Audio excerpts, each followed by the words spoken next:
Bonjour à toutes et à tous. Tout d'abord, j'aimerais remercier Villerail Transport pour organiser cet événement et la RATP pour pouvoir le recevoir.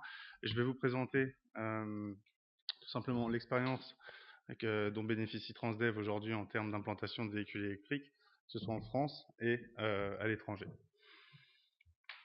Alors en introduction, déjà, une présentation sur les impacts des deux principaux modes électriques connus à ce jour, à savoir d'une part la charge lente au dépôt, que vous voyez sur la gauche avec une prise, et d'autre part la charge rapide qui peut être soit au dépôt et ou en ligne, le plus souvent avec un pantographe.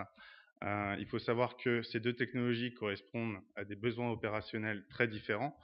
Typiquement aujourd'hui, on n'imagine pas, avec les technologies d'aujourd'hui, avoir des véhicules de 18 mètres articulés qui ne se chargent qu'au dépôt et sur une seule charge pour toute une vacation d'une journée, alors que sur les technologies de véhicules 12 mètres, c'est quelque chose qui est de plus en plus possible, et surtout avec les évolutions sur les aspects batterie et stockage d'énergie, de plus en plus prometteurs pour l'avenir.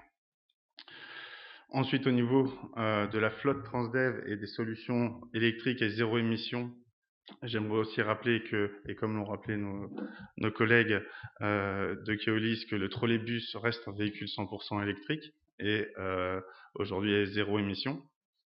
Nous avons donc ensuite les véhicules sur batterie à charge lente au dépôt, les véhicules à charge rapide et bien sûr les véhicules à hydrogène. Sur cette carte, vous pouvez voir les différents sites où Transdev a implanté ou exploite aujourd'hui des véhicules électriques. Il faut savoir que cette variété dans les configurations d'exploitation nous permet de bénéficier de retours sur expérience des impacts de différents environnements d'exploitation. On a parlé du confort thermique, mais on va parler aussi de la topographie d'une ville, des impacts topographiques sur les consommations et les rendements énergétiques. Quand on parle aussi du véhicule électrique, on a de la récupération d'énergie au freinage. Et également, pour ce qui est du confort thermique, donc clim et chauffage, les impacts donc bien sûr de la température extérieure, mais aussi, et à ne pas négliger, des différents taux d'humidité qui impactent énormément la consommation des auxiliaires de confort. Donc effectivement, les Pays-Bas, aujourd'hui, c'est une de nos principales références. Il faut savoir que d'ici 2030, comme ça a été rappelé, les véhicules devront être 100% électriques aux Pays-Bas. Et ce qui fait qu'aujourd'hui, on y déploie en masse des véhicules électriques. Ces déploiements permettent de dire qu'aujourd'hui, Transdev est devenu le premier opérateur européen de véhicules électriques. On a réussi à mettre en place en une dizaine de mois les 43 véhicules articulés 18 mètres d'Eindhoven qui parcourent tous jusque 300 km par jour. Et en une quinzaine de mois, nous avons réussi à mettre en place la centaine de véhicules articulés VDL qui sont actuellement en exploitation sur le site de l'aéroport d'Amsterdam Schiphol. Ces véhicules parcourent tous jusque 400 km par jour. Donc, comme dit en introduction, aujourd'hui, alors à fin 2018, la flotte Transdev de bus électriques était composée de 600 véhicules répartis sur 13 fournisseurs différents, sur 27 sites et dans 7 pays. Aujourd'hui, avec les engagements contractuels qui sont pris avec les appels d'offres existants, nous sommes engagés à hauteur d'1 millier de véhicules à horizon 2024. Par contre, sur les différents projets sur lesquels nous sommes impliqués aux Pays-Bas, en Suède, en Angleterre, on a aussi en complément plus de 500 véhicules à court terme en visibilité en plus dans le groupe. Donc en termes de conclusion, les impacts de l'électrification sont multiples et variés. On a pu le voir avec les aspects opérationnels et notamment quand on doit recharger durant la journée, le fait qu'il y ait des temps qui soient à rajouter sur une exploitation véhicule diesel nécessite des véhicules supplémentaires et du temps de conduite supplémentaire. Typiquement, pour électrifier le réseau d'Eindhoven aux Pays-Bas, nous avons eu besoin de plus 11% de voitures, ce qui a généré un temps de conduite de plus 15%. Par contre, c'était les seuls moyens de pouvoir électrifier en une dizaine de mois un réseau de 43 véhicules articulés.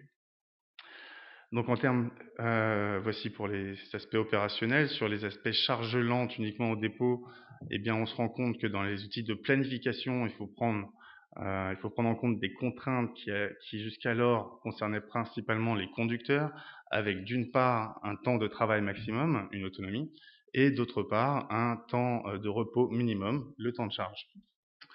Les outils aujourd'hui de planification sont en train de muter pour pouvoir prendre en compte ces facteurs qui sont étroitement rattachés aux batteries. Sur les aspects financiers, bon, sans réelle surprise du fait du poids financier de la batterie, les investissements sont supérieurs et les coûts de fonctionnement inférieurs. Les différents pour atteindre le point d'équilibre par rapport à une exploitation avec des véhicules diesel, les principaux facteurs vont être donc le kilométrage quotidien et la durée d'exploitation des véhicules. Aujourd'hui, on n'a pas encore énormément de retours sur expérience sur la durée de vie d'un véhicule électrique. Est-ce qu'il peut durer aussi longtemps qu'un véhicule diesel? Plus longtemps, moins longtemps?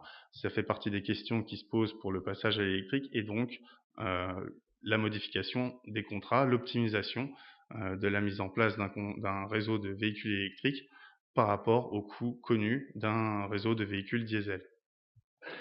Sur les aspects techniques, comme ça a été évoqué, la standardisation des interfaces entre les chargeurs et les véhicules reste un point assez crucial. Il se trouve que la durée de vie d'un chargeur est le plus souvent plus longue que celle d'un véhicule, donc les études d'implantation des points de charge et les normes qu'ils respectent restent un point très critique, alors que d'autre part, nous avons autant de temps pour répondre à un appel d'offres en tant qu'opérateur privé sur un système de véhicules électriques qu'avec des véhicules diesel. Ce qui fait que dans les procédures de réponse à appel d'offres, nous avons besoin de réaliser beaucoup de simulations et d'études au préalable avant de valider le fait de pouvoir opérer un système de véhicules électriques avec les contraintes euh, qui y sont allouées. Et pour conclure, je voulais aussi attirer l'attention sur les aspects formation, notamment chez les chauffeurs et les mécaniciens. Étant donné que les autonomies des véhicules sont réduites, il y a un gros aspect formation à développer et à anticiper pour l'implémentation d'un système électrique viable et de qualité. Je vous remercie.